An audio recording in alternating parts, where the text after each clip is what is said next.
मेरे पति ने मुझे गैर मर्द के हवाले कर दिया। तब मुझे एहसास हुआ कि मैंने क्या खोया।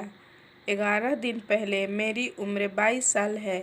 मैं शशांक नाम के लड़के को देखते ही उस पर फिदा हो गई। जहन से शशांक की तस्वीर जा ही नहीं रही थी। आज पार्टी में कितने अदब से उसने मुझे डांस के लिए प्रपोज किया था। मैं मना नहीं कर पाई। उस छुअन की मदहोशी अब तक मेरी सांसों में घुली थी, पर मन का एक कोना लगातार मुझे हिदायतें दे रहा था। नहीं, मुझे इस तरह किसी की ओर खिंचाव महसूस नहीं करना चाहिए। मैं मुकेश को हाँ बोल चुकी हूँ। सिर्फ हाँ ही नहीं, मेरा और मुकेश का रिश्ता बहुत आगे बढ़ चुका है। बचपन से जानती हूँ मुकेश को। एक मोहल्ले घरों का एक जैसा रहन सहन, एक जैसे सुख दुख, सब कुछ एक जैसा है मेरे और मुकेश के घर में, परिवार में, हमारे आसपास के लोगों में। बस एक चीज़ है जिसमें मैं अपनी बस्ती के सब लोगों से अलग हूँ, वो है मेरी ऊंचाइयों पर पहुँचने की चाहत, मेरी बड़े लोगों जैसी ज़िंदगी जीने का पैशन। मैंने वो ज़िंदगी पाने के लिए और मुकेश ने मुझे ये ज़िंदगी देने के लिए मेहनत भी बहुत की है। जी तोड़ पढ़ाई करने और जाने कितने कंपटीशन देने के बाद हम दोनों को ऐसी नौकरी मिल गई है कि अब हम दोनों मिलकर एक अच्छी ज़िंदगी जी सकते हैं। दड़बे नुमा घर से निकल सकते हैं। एक ऐसा घर किराए पर ले सकते हैं जहां 2 कमरे हों, अपनी रसोई और अपना बाथरूम हो। आज मुकेश मुझे एक ऐसा घर दिखाने ले गया। मुझे पसंद आ जाए तो शादी की तारीख निकाली जाए। शादी हो तो हम दोनों का वो सपना पूरा हो, वो सपना जो हम दोनों बचपन से देखते आए थे और हमने पहली बार तब साझा किया था जब पहली बार मुकेश ने मुझे आई लव यू कहा था। हम दोनों के घर की हालत लगभग एक जैसी थी। कभी रात में सोते समय बरसात का पानी टपकने से नींद खुल जाने का डर रहता, तो कभी घर का कोई हिस्सा या सामान टूटकर गिरने से चोट लग जाने का। कभी बाबा के पीकर आने पर सामने पड़ जाने पर बुरी तरह पिट जाने का डर, तो कभी रात में सोते समय इस बात की खुंदक कि दूसरे दिन का राशन न होने के कारण स्कूल छोड़कर माँ के किसी काम पर एक्स्ट्रा घरेलू काम के लिए पैसे कमाने जाना है। मुकेश के सीने से लिपट गई थी मैं। मेरे मन में उठने वाला सबसे ज़रूरी सवाल पूछा, तू मुझे ऐसा घर, ऐसी ज़िंदगी देगा ना जहाँ मैं रात में तेरे सीने पर सर रख कर दुनिया की सबसे निश्चिंत नींद सो जाऊँ। मुकेश ने मुझे बाहों में भींच लिया। खूब प्यार करने के बाद वादा किया ऐसी ज़िंदगी देने का। शशांक की न्यू ईयर पार्टी बहुत शानदार है। मुझे अपनी पूरी 1 महीने की सैलरी खर्च करके खरीदी ड्रेस भी यहाँ बड़ी सस्ती और आउटडेटेड सी लग रही है।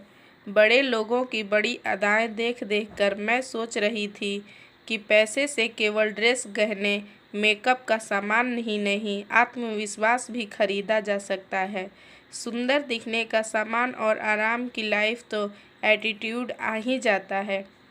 मेरे साथ आएगी आप? एक शशांक ने पूछा। तो मैं शशांक के साथ हो ली। आपसे कुछ बात पूछनी है।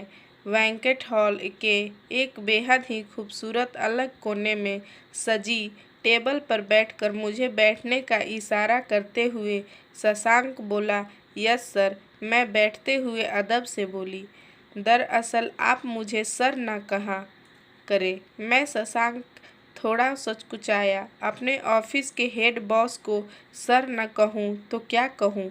मैं सकुचाई सी बोली, शशांक, मैं जानता हूँ कि आपकी इंगेजमेंट हो चुकी है, फिर भी मैं आपसे कुछ कहना चाहता हूँ। मेरा मानना है कि हमें अपने दिल की बात कह देनी चाहिए। सिर्फ इसलिए, बस इतना चाहता हूँ कि अगर आपको मेरी बात पसंद न भी आए तो आप बुरा न माने। शशांक इतना कहकर मेरी प्रतिक्रिया देखने के लिए खामोश हो गया। जी कहिए, मैं वादा करती हूँ कि आपकी बातों का बिना बुरा माने जवाब दूंगी। मेरा दिल धड़कने लगा। शशांक ने कहा, हर इंसान अपने ख्वाबों में एक तस्वीर लिए घूमता है और जब वो तस्वीर उसे दिख जाती है तो उसे प्यार हो जाता है। आप वही तस्वीर हैं जिसे मैंने ख्वाबों में बरसों तराशा है। जिस दिन आपको पहली बार देखा उसी दिन ऐसा लगा था, पर मुझे आपने मुकेश से मिलाया ये बात कर कि आप उसकी मंगेतर हैं, इसलिए मैंने अपने दिल को आपकी ओर से हटाने की भरपूर कोशिश की। पिछले 6 महीनों से मैं यही कोशिश कर रहा हूँ, पर शशांक ने अपना वाक्य अधूरा छोड़कर मेरे चेहरे के भावों को तौला। मैं खुश नजर आई। मेरे चेहरे के भाव पढ़कर जैसे शशांक का हौसला बढ़ गया। उसने अपनी अधूरी बात पूरी की। कल मैंने एक फिल्म देखी जिसमें कहा गया कि अगर हम किसी से प्यार करते हैं तो उसे बता ज़रूर देना चाहिए। तो मैंने अपने दिल की बात आपसे कह देने का फैसला किया। खुशबूदार डिनर और ड्रिंक से बड़ी खूबसूरती के साथ टेबल सजाई जा चुकी थी। दोनों डिनर कर रहे थे, मधुर संगीत बज रहा था और दोनों के बीच की खामोशी टेबल के बीच में सजे खूबसूरत गुलदस्ते के साथ बातें कर रही थी। मेरी पलकें झुकी थी, उनमें खुद पर गुरूर, खुशी और असमंजस के भावों का उतार चढ़ाव था। उठने से पहले शशांक ने एक खूबसूरत सी डिब्बी मेरी ओर बढ़ाई और एक बार फिर अपने दिल की बात कही। अगर आपको मेरी शादी का प्रस्ताव मंजूर हो तो कल ये अंगूठी पहन कर आइएगा। बस अपने फेवर में एक ही बात कहूँगा, भला की खूबसूरत हैं आप, और जो चीज़ जितनी नायाब और नाजुक होती है उसे इतनी ही हिफाजत से रखना चाहिए। मैं आपको वो हिफाजत दे सकता हूँ। शशांक के जाने के बाद मैंने डिब्बी खोली। चमचमाती महंगी डायमंड रिंग देखकर मेरी आंखें चौंधिया गईं। शादी इतनी धूमधाम से हुई कि उसे देखकर बस्ती में सबकी आंखें चौंधिया गईं। ये बात अलग थी कि सोने की चमक से चौंधियाई मेरी आंखें फिर कभी मुकेश की आंखों में देखने की हिम्मत न जुटा पाई। 2 साल बीत चुके हैं। मैं शशांक के हाई फाई सोसाइटी में बने शानदार 3 बेडरूम फ्लैट में रहने की आदत हो गई है। बहुत जल्द मैंने शशांक की सोसाइटी में रहने और जीने के तौर तरीके सीख लिए। शशांक के कॉन्ट्रैक्ट्स में कोई कभी नहीं जान पाया कि मेरा बचपन कहाँ और कैसा बीता। ये बात अलग है कि मेरा सुकून वाली नींद का सपना एक दिन भी पूरा नहीं हुआ। कभी कोई पार्टी होस्ट करने का टेंशन तो कभी शशांक को सुबह की फ़्लाइट पकड़नी होती, कभी वो मीटिंग से लेट नाइट पीकर आता। ऐसे में रोमांटिक तो होता है, पर अपना मतलब पूरा होने के बाद ऐसे बिदकता है जैसे वो मुझे खा जाएगा। शशांक की किसी क्लाइंट के साथ नज़दीकियों का शक कभी हम दोनों के बीच साया बन जाता है, पर हम दोनों एक दूसरे के बिना नहीं रह पाते। शशांक की दी हुई लग्जरी लाइफ, बड़ा घर और शानदार पार्टीज को संभाल लेने का हुनर मैं सीख चुकी थी और मेरी यही खूबी अब शशांक की आदत बन चुकी है। ऐसी ही एक बिजनेस पार्टी होस्ट करते हुए हमारी मुलाकात अजय से हुई। पार्टी की शान था वो, जब उसने मुझे डांस के लिए प्रपोज किया और मैं मना करने लगी तो शशांक ने इशारा किया कि ये एटिकेट्स के खिलाफ है। अजय ने अपने हाथ मेरी कमर पर कस लिए। जलन हो रही है इस ट्रांसपेरेंट जॉर्जेट साड़ी से जिसे आपकी खूबसूरती बयां करने की किस्मत मिली है।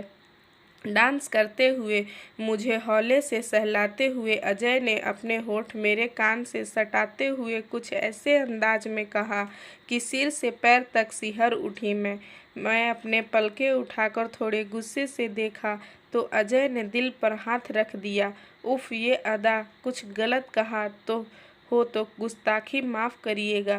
फिर उसे अपनी ओर खींचते हुए बोला, कल मेरा रिजॉर्ट देखने आइएगा। पेंटिंग्स के बड़े खूबसूरत कलेक्शन बनाए हैं मैंने।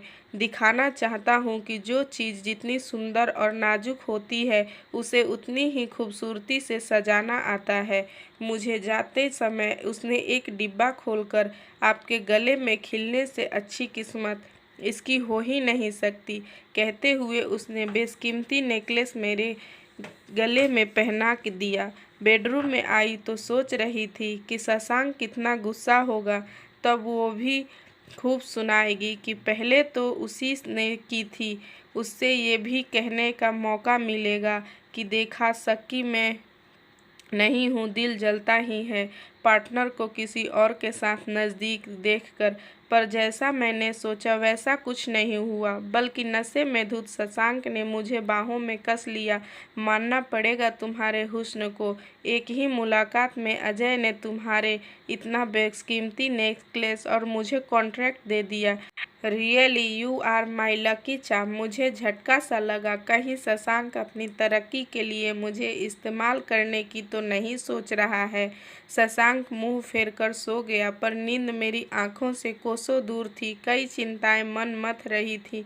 मुझे मुकेश और मुकेश के साथ देखा उसकी बाहों में सुकून से सोने वाला ख्वाब बहुत याद आ रहा था। मुझे पता था प्यार का ये ख्वाब अब कभी पूरा नहीं होगा। तो फ्रेंड्स, अगर आपको मेरी ये कहानी अच्छी लगी हो तो प्लीज़ एक लाइक करिएगा और चैनल को सब्सक्राइब करिएगा। बेल आइकन ज़रूर दबाइएगा। Thank you for watching.